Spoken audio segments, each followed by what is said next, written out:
Stand by. 1010, investigated reported disturbance at Acer Plaza. 10-4 dispatcher, verify address. It's Acer Plaza. Repeat, Acer Plaza.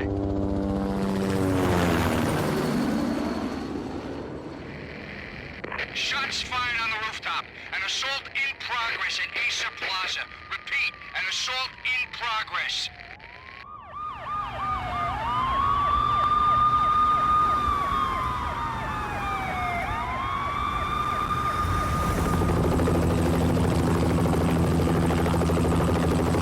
It's a war zone down here.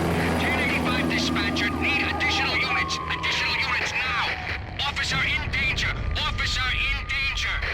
10-5, please repeat. 10-5, all units, emergency. Officer in danger, Acer Plaza. Repeat, Acer Plaza, all units.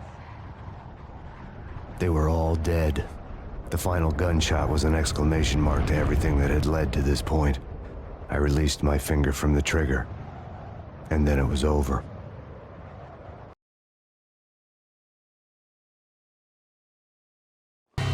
To make any kind of sense of it, I need to go back 3 years. Back to the night the pain started.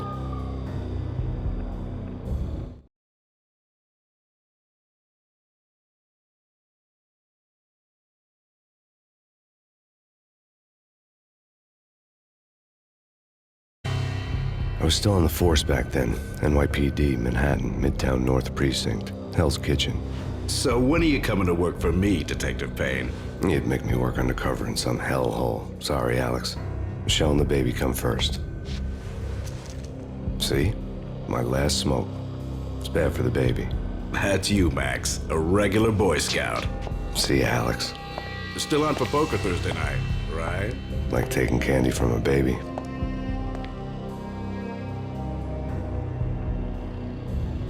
Life was good. The sun setting on a sweet summer's day. The smell of freshly mowed lawns. The sounds of children playing. A house across the river on the Jersey side. Beautiful wife and a baby girl. The American dream come true. Honey, I'm home. But dreams have a nasty habit of going bad when you're not looking. The sun went down with practiced bravado. Twilight crawled across the sky, laden with foreboding.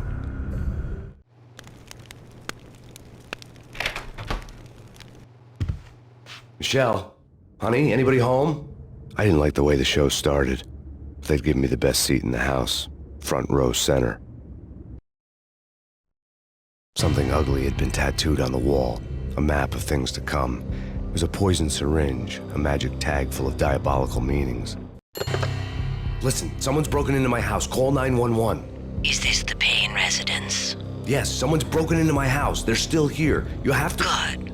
I'm afraid I cannot help you. Who is this? Hello? Oh, God, no, please, Michelle. Oh, baby.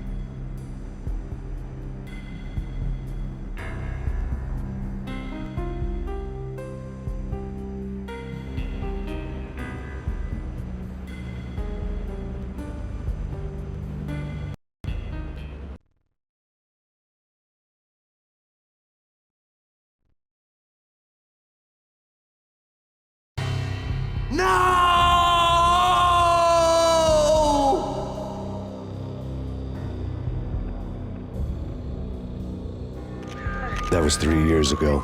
Everything ripped apart in a New York minute. The killer junkies had been high on a previously unknown designer drug, Valkyr, V. After the funeral, I told Alex I'd be transferring to the DEA.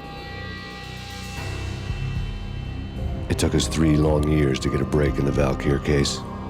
Then, finally, 2 months ago, a dime dropper tipped us off that Jack Lupino, a mob boss in the Punchinello crime family, was trafficking. I went undercover, infiltrated the worst mafia family in New York.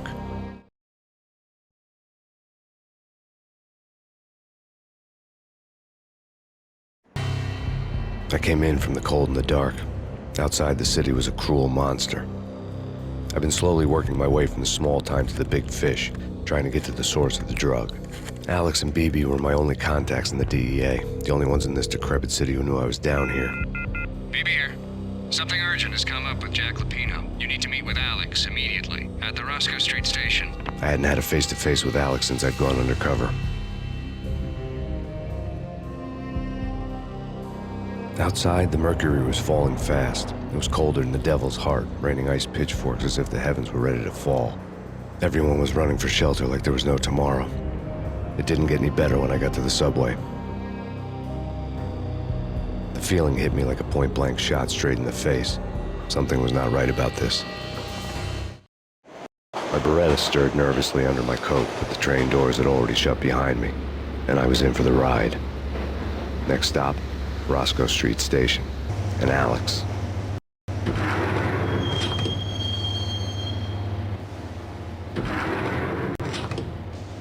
The station was drenched in gloom. Alex was a ghost, nowhere to be seen. I'd have to look for him.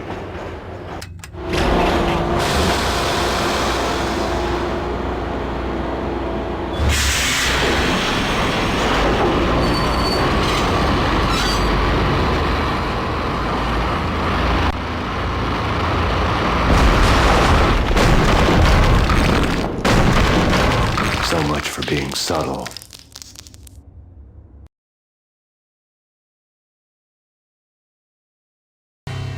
The rusty door led to an abandoned part of the station, closed off since the early 40s. Something big was going down at Roscoe Street. Maybe that's why Alex had wanted to meet me here. Maybe not. One way or the other, I was gonna find out.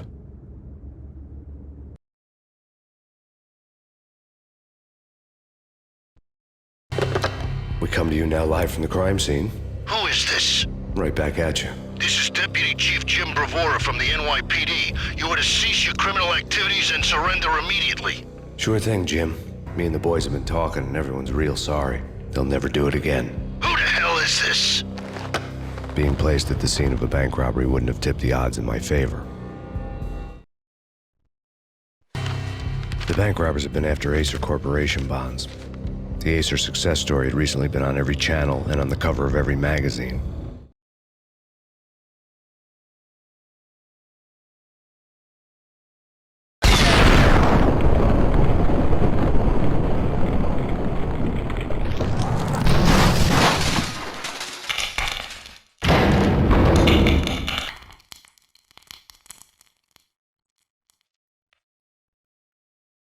Hold it! Max! Jesus, you almost gave me a heart attack! I nearly shot you! Alex, I'm glad to see you. What the hell's going on? There are more corpses here than at the city morgue! It's an armed robbery, a tunnel job straight to the Roscoe Bank vault through the old station wall. Is this why... this is Lupino's gig? This is Lupino's doing? Lupino's men? Really? You sure know how to pick a place. Can you get through? No, it's locked. We gotta get out of here. If it's Lupino, it's... Alex? Alex! There was nothing I could do. He was dead.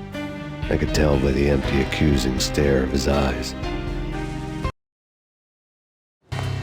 Alex had kept me relatively sane for the past 3 years.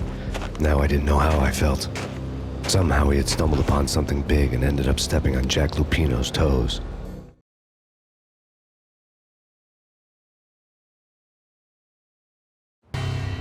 Lupino ran his racket of sex, drugs, and contract killings from a sleazy hotel in a slum block of tenements.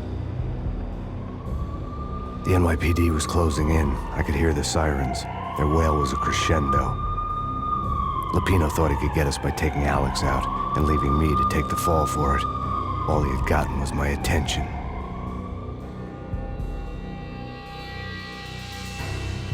I went for the hotel first. It was a sad old thing with flickering lamps and faded colors, cheap mobster punks and tired-eyed prostitutes.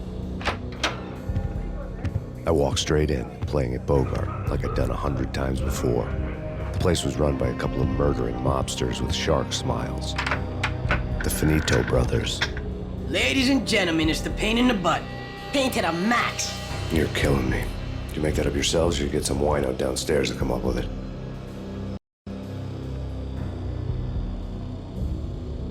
Don't answer that. A rhetorical question. I got something for the boss. Lupino around?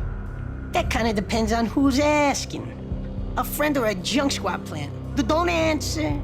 It's one of them, how do you put it, rhetorical questions. Lupino ain't here, but he said bye. Lupino wasn't in his cheap hotel. Instead, I ran into the Finito brothers. cover had been blown, the door slammed shut behind me, and then I was dodging bullets like raindrops. Pain in the butt. Ha ha! Pain to the max. Junk squad pain. I had met Lupino only once. The gangster ran all his rackets through his right-hand man, Vinny Gagniti. Gagniti was a high-strung whiner on the verge of breaking apart, like an overamped Energizer bunny. He had the brains to run the business, but he lacked the balls, always falling short, taking his frustration out on underage addicts and call girls. The V deal goes down at your hotel. Jack's exact words, quote, "Vinny, you're in charge of this one," unquote. Rico Muerte's coming to see it through. Anything goes wrong and everybody's gonna get dead. Goes double for you. Treat this guy real good. Anything he wants, you give him. Don't screw this up or you're finito, finitos. A V deal meant added security, locked doors, and lots of nervous thugs with itchy trigger fingers. I'd seen nothing coming in, but that didn't mean it hadn't been there. Rico Muerte was a regular Kaiser Soze, a spook story told to keep the apes in line. 313. The Finitos had scribbled Muerte's room number on the note's margin. In his press conference today, the mayor stated that Valkyr represents a clear danger to New York and called for drastic actions to eliminate the problem. On today's top story, the Valkyr crisis worsens with the murder of DEA Special Agent Alex Balder. Special Agent Balder had been shot repeatedly from a point-blank range. The gunman has been identified as MaxPayne. The noose is sure to tighten around this fugitive criminal as more NYPD units join the search to apprehend him. I had just gotten my 15 minutes of fame. Tonight, the city's fight against the nightmare drug Valkyr took a turn for the worse as DEA Special Agent Alex Balder was found brutally slain at the Roscoe Street subway station. A suspect was seen leaving the site only moments after the shots had been fired, and the NYPD is currently in pursuit of MaxPayne, a repeated felon believed to be armed and extremely dangerous. And now the weather. The worst winter storm in recorded history continues to pound the city. Our investigation had turned up nothing to link Angelo Punchinello, the head of the Punchinello family, to Valkyr. All tracks had ended with Jack Lupino. The letter in Muerte's room was signed by the Don himself. It was the first hint that the Kingpin knew what was brewing inside his syndicate. The trouble you got into after the Chicago screw-up. The Punchinello family bailed you out. You have been waiting for a chance to pay us back. One of our trusted boys has a monkey the size of King Kong on his back. We need your special skills for backup on a major deal. Collecting evidence had gotten old a few hundred bullets back. I was already so far past the point of no return I couldn't even remember what it looked like when I had passed it. The diary belonged to a hooker named Candy Dawn. The read would have made a vice cop blush. Had talks with the mystery hag over the phone again. Sent her the latest One-Eyed Alfred tape. As long as the hag keeps paying for the tapes, the old man could come every day for all I care. She had a nice sideline, making secret X-rated flicks of her clients and selling them to the highest bidder. They would get her killed if her V-fix for the day didn't do it first.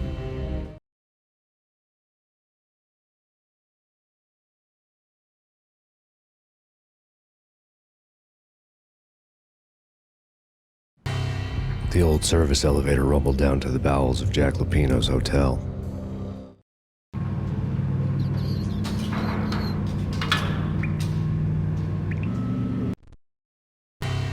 A winter storm warning is in effect in the whole tri-state area, as both freezing rain and heavy snowfall continue.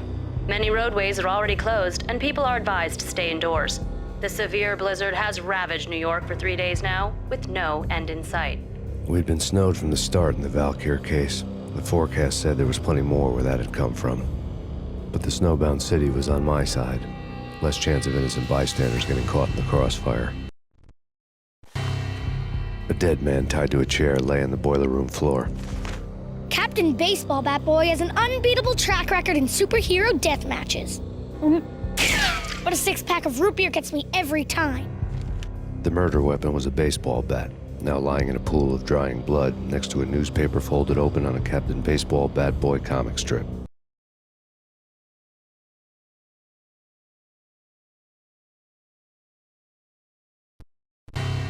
Two mad dog killers, ready to murder each other. They step into the next room, and I'm thinking, now they're gonna do it. But no. They sit down in front of a TV and solve their differences with a kung fu fighting video game. I tell you, Candy, I was so depressed, I strangled them both with the video game cables. Oh, Rico, you're so bad. I am, ain't I?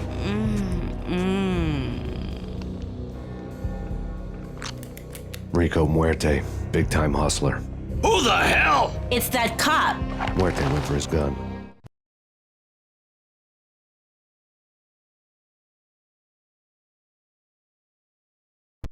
There was an old telephone switchboard in the back room of the reception area, the kind that made phone tapping child's play.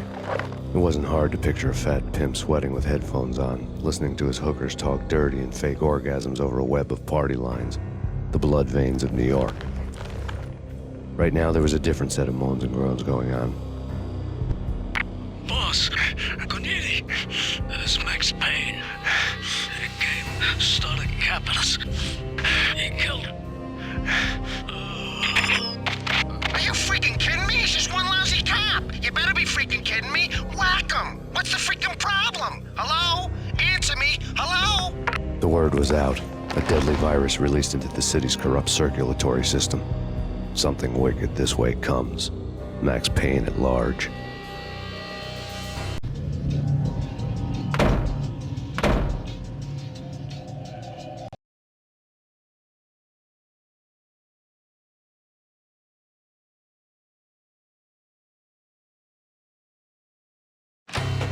Turn around, walk away, blow town. That would have been the smart thing to do. Guess I wasn't that smart. Lupino's tenement buildings were a seedy hangout for all kinds of sleaze. A liquor store, a pawn shop, a laundromat full of mobster bookies and loan sharks. The list went on. The how and why of it was a mystery to me, but they knew I was a cop. They knew I was coming, and they were gonna get real trigger happy about it.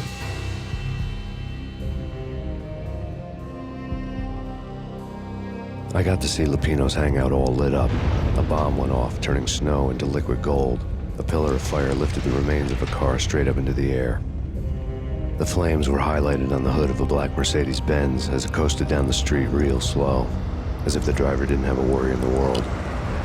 I got a good look at the man riding shotgun. It was Vladimir, the head of the local Russian mob, the fly in Don Punchinello's soup. The ringing in my ears was the sound of a mob war being waged.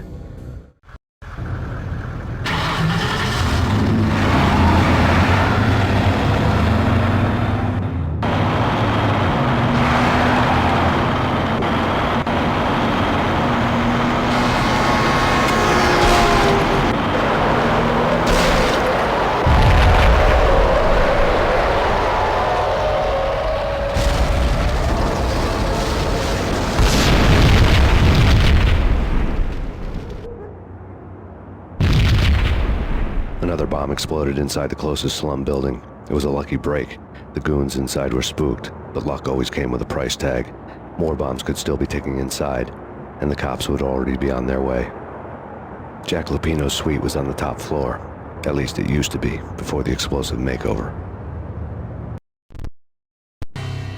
The headlines were screaming bloody murder. The storm was a screaming duet with the approaching prowl car sirens.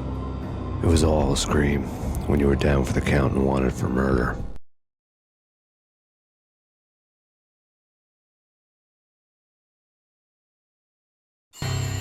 A beaten-up phone in the entrance hall was ringing. It could have been just a junkie in need of a fix, but it turned out to be something more sinister than that. Am I speaking to Mr. Payne? Who wants to know? My name is Alfred Wooden. You must hurry.